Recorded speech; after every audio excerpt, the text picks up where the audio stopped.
Assalamualaikum warahmatullahi wabarakatuh.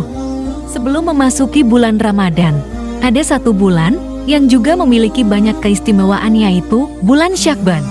Allah menjadikan bulan Syakban sebagai bulan yang istimewa karena terdapat banyak ibadah, keutamaan, dan peristiwa besar yang hanya terjadi di bulan tersebut.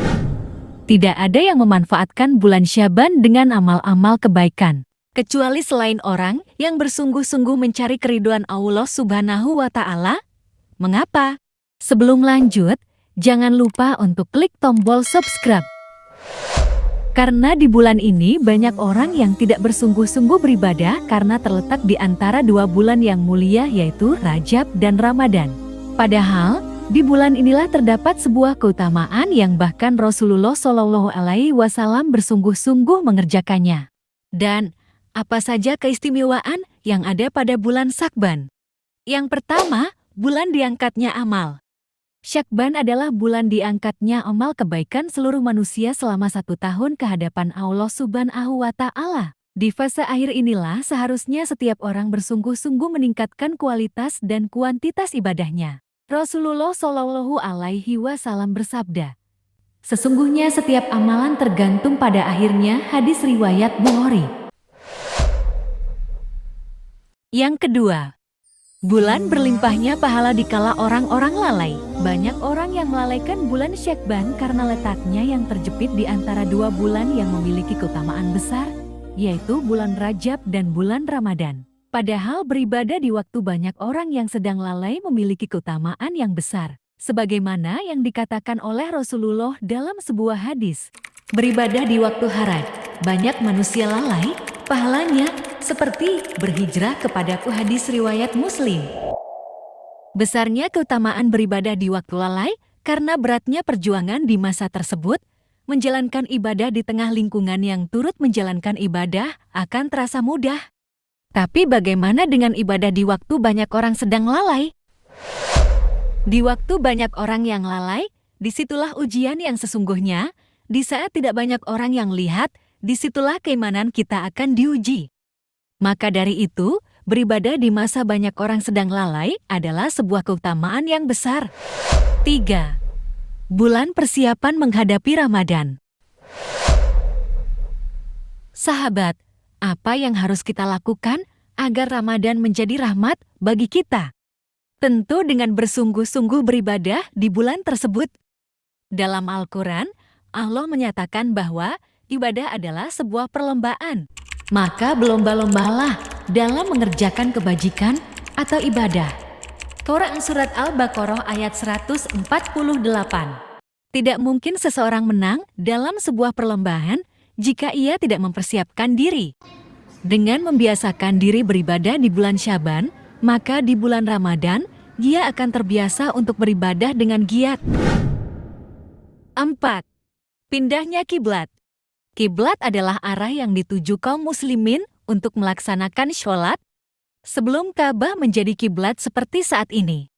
Dahulu Masjidil Aqsa adalah kiblat pertama kali bagi kaum muslimin. Perpindahan tersebut terjadi di pertengahan Syakban, tahun kedua Hijriyah. Berpindahnya arah kiblat ini adalah peristiwa besar yang sangat ditunggu-tunggu oleh Rasulullah. Dahulu umat Yahudi sering mengolok-olok umat Muslim karena beribadah menghadap arah yang sama dengan mereka. Ketika kiblat berpindah dari Masjidil Aqsa ke Ka'bah, Rasulullah bergembira karena dapat menyelisihi umat Yahudi. 5. Turunnya ayat sholawat. Allah menjadikan Syakban sebagai bulan yang mulia. Di antaranya dengan menurunkan ayat perintah untuk bersholawat pada bulan ini. Perintah tersebut tercantum dalam ayat berikut. Sungguh Allah dan para malaikatnya bersholawat untuk Nabi. Hai orang-orang yang beriman, sholawatlah kamu untuk Nabi dan ucapkanlah salam penghormatan kepadanya. Quran Surat Al-Ahzab ayat 56. Para ulama seperti Syekh Abdul Qadir Jailani menganjurkan umat Islam untuk memperbanyak sholawat kepada Nabi di bulan Syakban. Sholawat adalah bentuk penghormatan kepada Nabi yang telah berjasa menyebarkan dan mengajarkan agama Islam.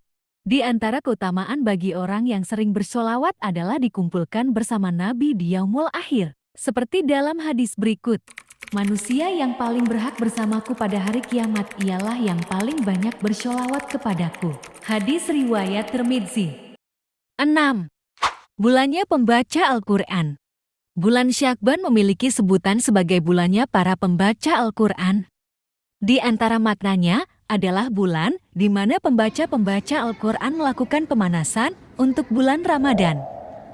Anas radhiyallahu anhu berkata, kaum muslim ketika telah memasuki bulan Syakban, mereka mengambil mushaf-mushafnya, kemudian membacanya. Mereka juga mengeluarkan zakat hartanya agar dapat membantu menguatkan orang fakir dan miskin untuk turut serta menunaikan puasa di bulan Ramadan. Bulan Syakban adalah bulan di mana Rasulullah paling sering berpuasa di dalamnya selain di bulan Ramadan. Di antara hikmah memperbanyak puasa di bulan Syakban adalah sebagai latihan agar terbiasa saat menjalankan ibadah puasa di bulan Ramadan, bulan di mana umat muslim berpuasa selama 1 bulan penuh. Ketujuh, bulan memperbanyak puasa. Bulan Syakban adalah bulan di mana Rasulullah paling sering berpuasa di dalamnya selain di bulan Ramadan. Dari Aisyah radhiyallahu anha, aku tidak pernah sama sekali melihat Rasulullah Shallallahu alaihi wasallam berpuasa secara sempurna sebulan penuh selain pada bulan Ramadan. Di antara hikmah memperbanyak puasa di bulan Syakban adalah sebagai latihan agar terbiasa saat menjalankan ibadah puasa di bulan Ramadan. Bulan di mana umat muslim berpuasa selama 1 bulan penuh. Sahabat, demikianlah 7 keistimewaan yang ada pada bulan Syakban. Hendaklah memperbanyak ibadah di bulan Syakban karena banyak keutamaan di dalamnya yang tidak dimiliki oleh bulan-bulan yang lain. Sabilud dumu'i sabilun murih تنهدى يا صاحي كي تستريح وبث